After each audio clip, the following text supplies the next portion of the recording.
E um dos efeitos e uma das coisas que se discute, né, é o risco para câncer de mama. Então a gente já falou desse estudo WHI, que a gente chama, os próximos chama de estudo WI, fica mais fácil. Mas a gente teve outros estudos, como o MWS, foi um estudo feito com 1 milhão de mulheres, é Million Woman Study, em 2003. Ele foi um estudo observacional, nível de evidência 2, mas foi um estudo muito grande, né? 1 milhão de pessoas, de mulheres. E foi um pouco parecido com o estudo WHI. Foi utilizado também estrogênio equino, com Era o que a gente tinha, medroxprogesterona, né? na maior parte, mas também tinha Noresterona. noresterona, que eu tenho dificuldade de Tenho falar esse dificuldade de falar, eu nome. também. Enfim, tiveram outros tipos relacionados ao levogenestrel, alguns outros, mas a maior parte foi estrogênio com progesterona conjugada, igual o WHI. E ele demonstrou que o risco realmente foi maior na combinação. Eu acho que foi mais associado mesmo a essa progesterona, como você falou, que é essa medroxprogesterona. E apenas o estrogênio aumentou muito pouco. Foi só 5 casos em cada 1.000 mulheres de aumento, então é um risco baixo. Assim, foi considerado um risco baixo. Uhum. A gente teve também o estudo LIFT que avaliou a tibolona e que não Uhum. aumentou o risco para AVC. Ele foi suspenso porque aumentou o risco de De AVC. AVC Uhum. e não de câncer de mama. E na Isso. verdade hoje a gente tem segurança da tibolona no sentido Câncer. de não aumentar o risco de câncer de mama, mas Sim. aumenta o risco de AVC. Então a gente tem que avaliar. E depois a gente teve um cenário de estudo de estudos avaliando a terapia de reposição hormonal nos pacientes que já tiveram câncer de mama. Então, entendam, não estou falando de histórico na família, eu tive câncer de mama. Mulheres que tiveram, tá? Já é um risco aumentado, né? A própria mulher que já teve risco de ter. Que foi estudar a ABITS e o Liberate. O ABITS estudou estrogênio e progesterona e foi interrompido também, porque aumentou o risco de recorrência local, foi interrompido nos 3 primeiros anos. E o Liberate avaliou a tibolona, aumentou o risco também. Então, assim, pacientes que tiveram câncer de mama, seja receptor hormonal positivo ou não, porque nesse estudo não houve diferença na avaliação dessas situações, triplo negativo, HER2, luminal A, B, não teve essa diferença, tá? Basal-like não teve. Então, aumentou o risco. Então, para qualquer paciente que tenha câncer de mama, nós não fazemos terapia de reposição hormonal. Nem tópico vaginal, nenhum tipo de administração. A gente tem que recorrer a outros medicamentos que não envolvam essa questão hormonal.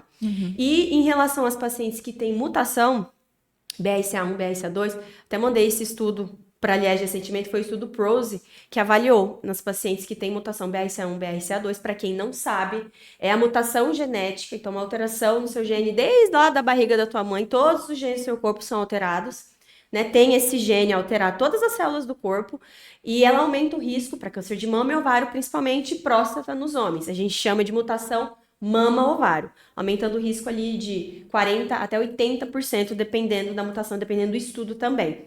Então, muito se fala sobre, será que a gente pode fazer a terapia de reposição hormonal nessas pacientes que têm o risco mais elevado de todos? E a verdade é que as pacientes que fazem a cirurgia profilática, né, esse estudo PROSE foi da salpingo-ovarectomia profilática. O que é isso? Tirar o ovário e os anexos, a trompa, enfim. Então, nessa cirurgia profilática, que tira os ovários e a trompa, essas pacientes que fizeram a terapia de reposição hormonal não houveram aumento de risco. O risco foi habitual de uma paciente que, né, normal, então não aumentou o risco. Então, se o paciente precisar, vale a pena fazer a terapia de reposição hormonal. E num cenário que você tem uma paciente que fez a cirurgia redutora de risco da mama, fica mais seguro ainda, né? Teve um Então, caso, né? exatamente. Então, é sim uma coisa segura. Eu queria perguntar para vocês se vocês têm mais alguma coisa para acrescentar, porque eu queria falar aqui, que a gente comentou, eu queria mostrar para vocês uma tabela. Vocês querem acrescentar mais alguma coisa? Eu acho que a gente não falou das contraindicações, Contraindicações, né? né? Da Vamos terapia falar hormonal. Pode ser, vamos falar das contraindicações. Então, Eu vamos acho que a falar. gente falou do. Ui! Eu acho que a gente falou do câncer de mama em si, Sim. como contraindicação que a gente fala de absoluta. A gente tem as Sim. contraindicações relativas, que é o que a gente estava falando sobre comorbidades, né? Outras coisas. Mas a gente precisa lembrar de outras contraindicações absolutas. Então, Legal. se a paciente teve histórico pessoal de trombose em qualquer tipo, então eu tive uma trombose de perna, eu tive um AVC, um infarto, contraindicação absoluta para o resto da vida. Quer falar mais alguma? Doença hepática ativa, Exato. né? Sangramento uterino anormal também, que a gente não consegue explicar, tem que investigar muito antes de fazer terapia hormonal. E o câncer de endométrio de alto risco, né? Exato. E alguns Normalmente cânceres de tipo 2. ovários também, né? Câncer de ovário entra também. Alguns deles. Uhum. E eu acho que é isso. De contraindicação, né? Algumas doenças autoimunes entram, algumas trombofilias, Uhum. trombofilias, principalmente as trombofilias mais comuns, Então, hereditárias, que são doenças de coagulação, Sim, algumas, fator 5 demais. fator 5, doença de von Willebrand, normalmente né, entram aí como contraindicações, mas tudo vai depender de qual trombofilia ela foi diagnosticada, então por isso que a gente precisa avaliar cada caso.